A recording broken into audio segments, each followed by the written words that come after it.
Daha 17 yeni bölümde neler olacak? Aras kardeşini bulmaya artık hiç olmadığı kadar yaklaştı.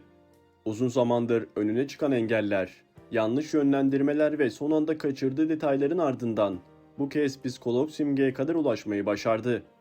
Bana kalırsa artık Aras'ın önünde gerçekten çok ufak engeller kaldı. Çünkü Simge, Teoman'ın geçmişiyle ilgili önemli şeyler bilen ve Aras'ın aradığı cevaba ulaşmasını sağlayabilecek en kritik isimlerden birisi.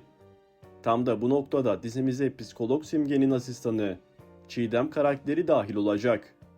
Çiğdem'in diziye girişinin boşuna olmadığını düşünüyorum. Büyük ihtimalle Aras ve Simge arasındaki bağlantıyı kuracak kişi o olacak. Ben Çiğdem'in kötü niyetli bir karakterden ziyade Aras'a yardım edecek, bazı şeyleri fark etmesini sağlayacak ve belki de bilmeden büyük sırrın ortaya çıkmasına sebep olacak biri olacağını düşünüyorum. Umarım düşündüğüm gibi olur.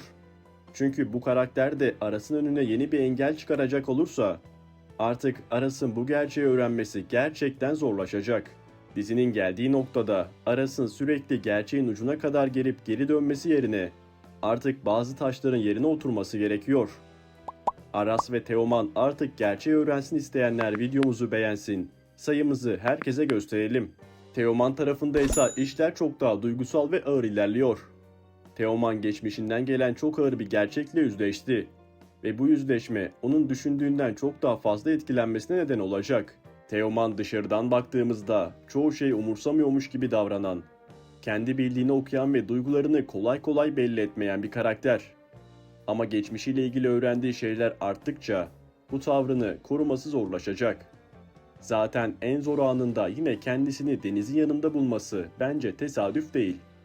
Deniz artık Teoman için sadece yanında duran biri olmaktan çıkmaya başladı. Teoman her ne kadar bunu açık açık kabul etmese de en kırıldığı, en yalnız kaldığı ve ne yapacağını bilemediği anlarda Deniz'e doğru yöneliyor. Bu yüzden yeni bölümde Teoman'ın yaşadığı kafa karışıklığını ve geçmişiyle ilgili sorgulamalarını Deniz'le paylaşacağı sahneler görebiliriz. Şebnem'in oğlunu koruma çabaları ise aile içindeki sırları daha da büyütecek. Şebnem şu ana kadar yaptığı birçok şeyi Teoman'ı korumak için yaptığını düşünüyor. Ama artık bu koruma çabası faydadan çok zarar vermeye başladı. Çünkü saklanan her yeni gerçek, söylenen her yeni yalan ileride çok daha büyük bir patlamaya dönüşüyor.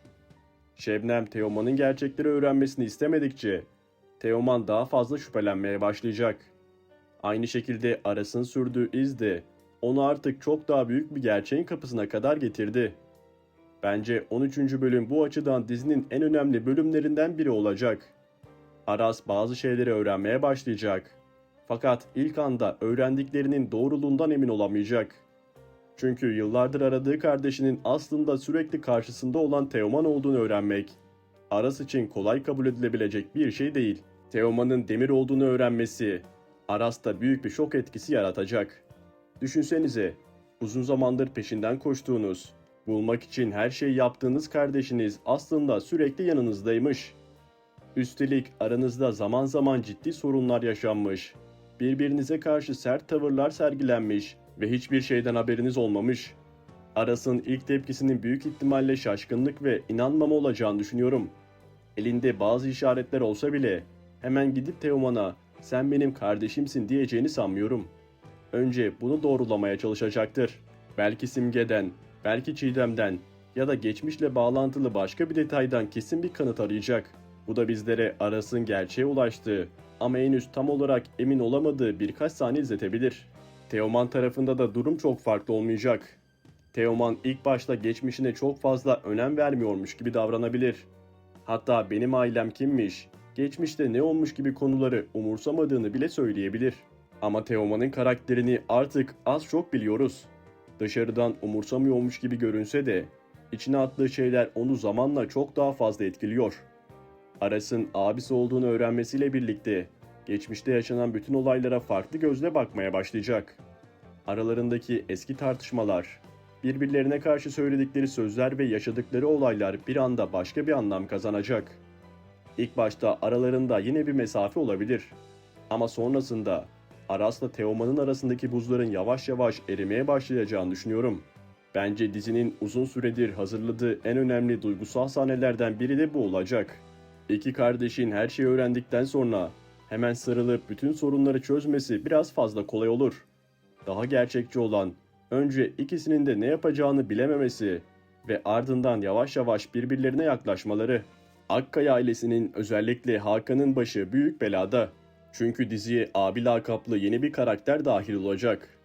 Son bölümde gördüğümüz kişinin de bu abi karakterinin sağ kolu. Yani gördüğümüz kişi asıl büyük tehdit değil. Sadece onun adına hareket eden biri. Bu nedenle abi karakterinin bir süre daha diziye dışarıdan etkisi olacağını, fakat kendisini hemen göreceğimizi düşünmüyorum. Senaristler bu karakteri biraz gizemli tutup önce adını, bağlantılarını ve insanlarda yarattığı korkuyu gösterebilir. Sonrasında ise karakteri doğrudan diziye sokabilirler. Bu da Hakan'ın geçmişte yaptığı bazı şeylerin yeniden karşısına çıkacağı anlamına geliyor. Abi karakterinin Deniz'in babası olma ihtimali de bana göre hala güçlü bir ihtimal. Eğer gerçekten abi karakteri Deniz'in babası çıkarsa, Teoman ve Deniz cephesi de tamamen farklı bir noktaya gider. Çünkü Teoman bir tarafta kendi ailesiyle ilgili gerçekleri öğrenirken, Deniz de kendi babasıyla ilgili çok büyük bir gerçekle karşılaşabilir. Böylece iki karakter birbirine daha fazla bağlanmış olur. Şimdilik bunun kesin olduğunu söylemek zor. Ama dizinin kurduğu bağlantılara baktığımızda bu ihtimali göz ardı etmek de zor. Hakansa sınırları iyice aşacak ve bana kalırsa bunun bedelini ağır bir şekilde ödeyecek. Şu ana kadar birçok şeyi kontrol altında tutabileceğini düşündü. İnsanları yönlendirdi, gerçekleri sakladı ve olayların istediği gibi ilerlemesini sağladı. Fakat artık karşısında sadece Aras ve Teoman yok.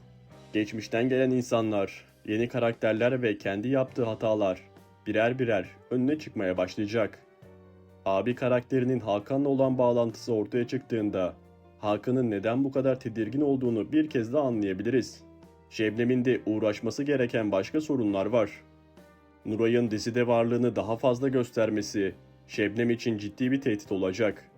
Bu yüzden Şebnem'den kimsenin beklemediği hamleler görebiliriz.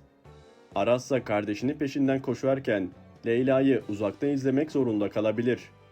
Arkadaşlarının ona destek olacağını düşünüyorum. Ama Aras'ın bu bölümde Leyla'ya çok fazla yoğunlaşacağını sanmıyorum. Çünkü önünde büyük bir mesele var. Teoman ve Deniz sahneleri de artmaya devam edecek. İzleyicinin bu ikiliyi sevdiğini senaristler de fark etmiş durumda.